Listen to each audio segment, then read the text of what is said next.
Bonjour à tous, ici Piero San Giorgio à Cluj en Roumanie.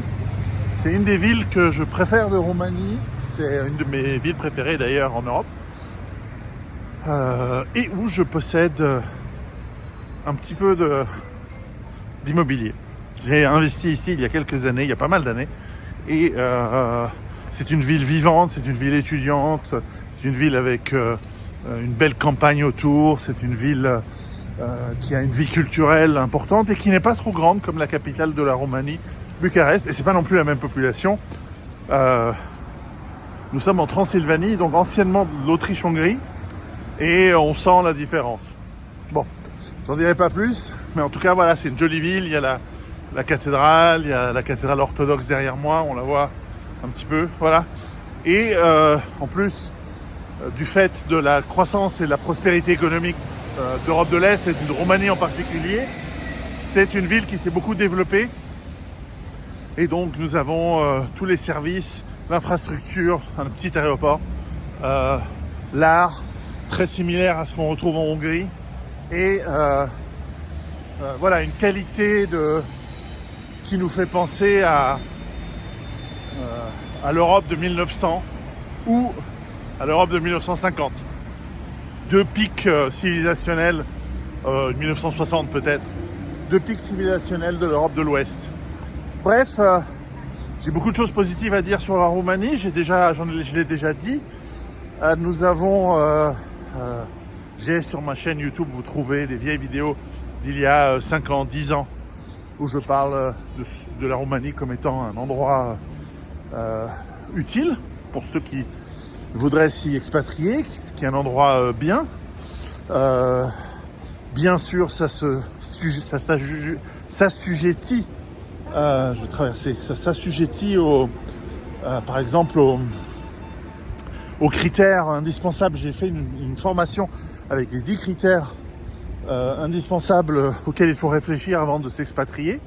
Et donc je vous encourage à la regarder, à souscrire, à l'acheter. C'est vraiment pas très cher.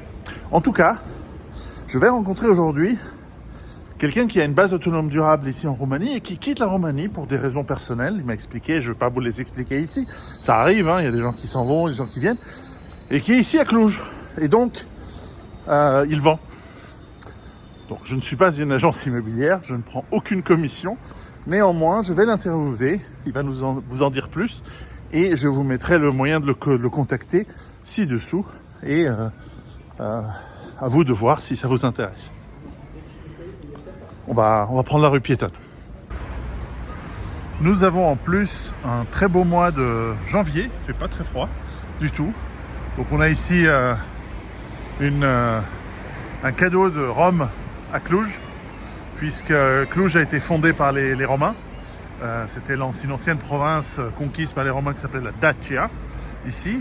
Et voilà, nous allons arriver où j'ai mon rendez-vous, sur la grande place centrale, où il y a des très belles cathédrales. Il y a énormément de commerce, c'est vibrant, l'économie, on sent qu'elle marche bien. Donc il y a du travail pour ceux qui voudraient vivre ici et y travailler. Il y a plein de possibilités.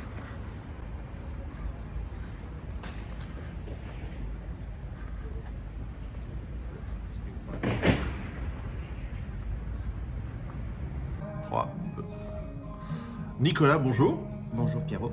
Alors tu es un heureux habitant de la région de Cluj, En Transylvanie, tout à fait. qui est une ville formidable. Nous sommes ici dans un petit bistrot dans le centre-ville qui est fort agréable. Alors Nicolas, je t'ai connu lorsque j'ai visité ta base autonome durable, il y a maintenant presque 6 ans. Les deux même, on peut dire. Oui, et tu as deux maisons ici. Et bon, pour des raisons personnelles, tu dois quitter la Roumanie, pas pour rentrer en France, mais pour aller dans un pays encore plus loin. Non, personne ne veut aller en France.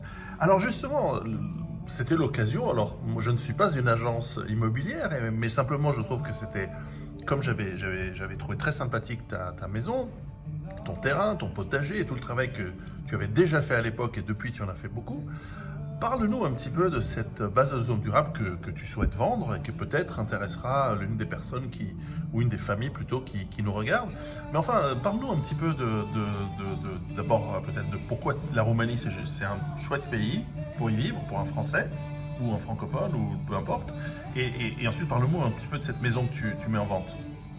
Alors, sur la Roumanie, il y a beaucoup de points communs avec la France, mais on va dire la France un peu ancienne. Déjà, il y a beaucoup de francophones. Ensuite, on a une culture latine qui est assez intéressante. Les gens sont assez liants, sont très polyglottes. Ils parlent beaucoup anglais. Je pense qu'il y a une bonne compatibilité, y compris avec les femmes roumaines. Le contact est assez bon. Moi j'étais venu, il y avait des possibilités de développement, il y avait encore des choses à faire. En termes fiscaux, c'est pas la France, donc il y a quand même aussi un intérêt pour ceux qui veulent faire des affaires ici. Et plus spécifiquement sur la BAD, donc on a acheté cette BAD, on a acheté une vieille ferme en fait, il y a 8 ans. On l'a retapée, on l'a agrandie.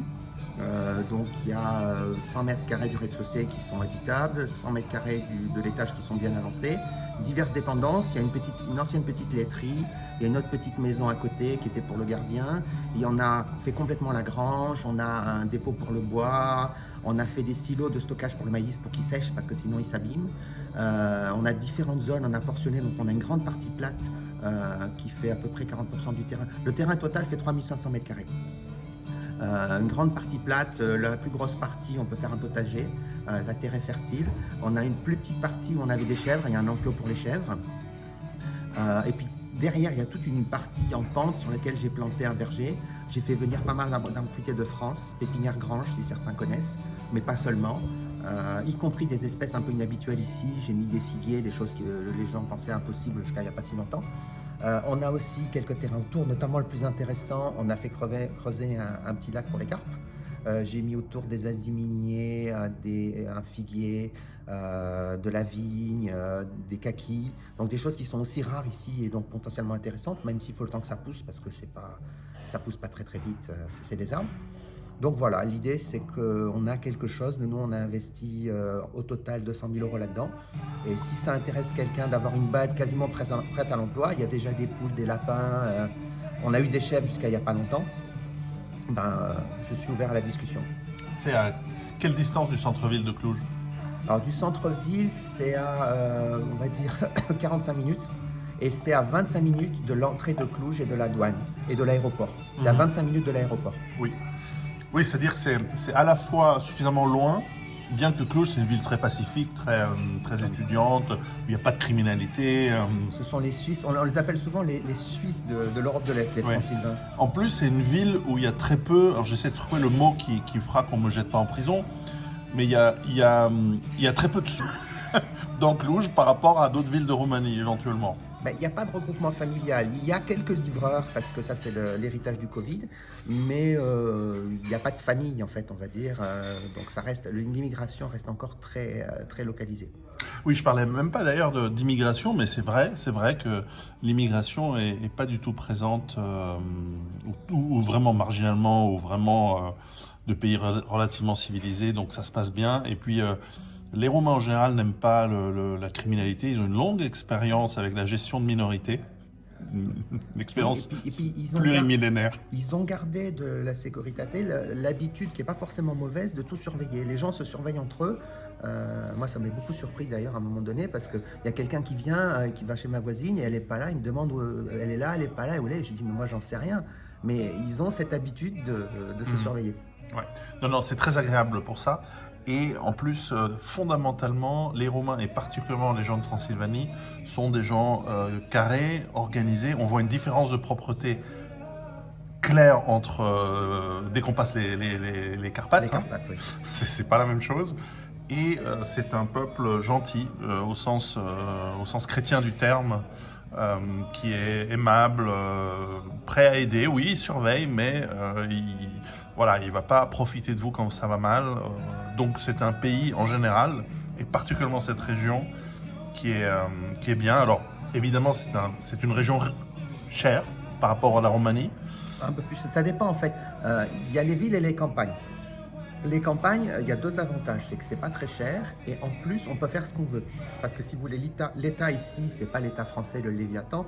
Donc vous construisez un truc, vous agrandissez votre maison par exemple, il se passe rien pendant 5 ans, au bout de 5 ans il y a un gars qui vient du cadastre qui dit ah tiens il y a un truc en plus, oui vous le rajoutez sur le papier puis vous paierez un tout petit peu plus d'impôts d'impôts locaux, donc c'est cool. Vous avez dit une chose intéressante aussi, chrétien, c'est certainement le pays le plus chrétien d'Europe, ou parmi les plus chrétiens d'Europe. Il y a une très forte spiritualité. Et c'est quand même une base solide. Alors après, il y a des athées, les gens ne vous imposent pas leur foi, mais c'est vrai que c'est une base importante. Oui, il y a des orthodoxes, des catholiques. Il y a une... Des évangéliques. Il y a des évangéliques. Ouais. Il y a une minuscule, mais c'est pas ici, communauté musulmane, mais pas d'immigration, qui est très ancienne. C'est beaucoup d'étudiants. Il y a des étudiants tunisiens. Oui, il y a aussi ça, oui. Mais ils sont généralement de classe sociale aisée et il n'y a aucun souci avec. Moi, j'en ai côtoyé. Oui, je crois que le 0,5% de musulmans roumains, ils habitent vers le delta du Danube, donc ça n'a pas du tout à voir avec ici. Oui, ils ont construit. D'ailleurs, c'est en Roumanie qu'on a construit la première mosquée en béton armé là-bas. Donc c'était au début du XXe siècle. Ouais. Oui, donc voilà. Moi, j'avais une seule salariée qui était tatar, mais ils sont complètement intégrés. Enfin, c'est le melting pot roumain. Oui. Non. Et puis de toute façon, tout le monde mange le cochon. Il faut survivre l'hiver. Cluj a un climat qui est en plus particulièrement agréable par rapport à, par exemple, Bucarest. Oui. Qui n'est pas comparable déjà pour la taille de la ville. Je ne conseille pas Bucarest, enfin, à moins qu'on aime les grandes villes. Voilà, et par rapport à la fiscalité et effectivement aux arrangements qu'on peut faire avec le gouvernement, je peux confirmer, pour avoir eu effectivement une toute petite mauvaise surprise fiscale au mois de décembre 2024, donc l'année dernière, que là, je suis allé faire les démarches nécessaires pour demander pardon pour la petite erreur que j'ai faite, mais demander aussi un arrangement et ils me l'ont concédé. Donc ils m'ont réduit la petite amende qui était tout à fait raisonnable du fait d'avoir rempli des formulaires d'une mauvaise manière. Voilà. Mais donc tout s'arrange. Donc il y a à la fois une organisation qui fonctionne, il y a un cadastre et tout, à la hongroise ou à l'autrichienne, mais il y a le côté latin qui fait qu'on peut s'arranger, y compris avec le gouvernement. Et je viens d'avoir l'expérience dans les 24 dernières heures, donc voilà. Donc c'est très agréable. Pour ceux qui voudraient en savoir plus et peut-être te contacter, je vais mettre ton contact sous le descriptif de la vidéo. Et comme ça, vous pourrez contacter Nicolas. Et puis si vous avez besoin d'informations plus générales sur la Roumanie aussi, ça fait plus de 20 ans que je suis là, donc je peux tout à fait vous renseigner. Formidable. Merci beaucoup. À bientôt.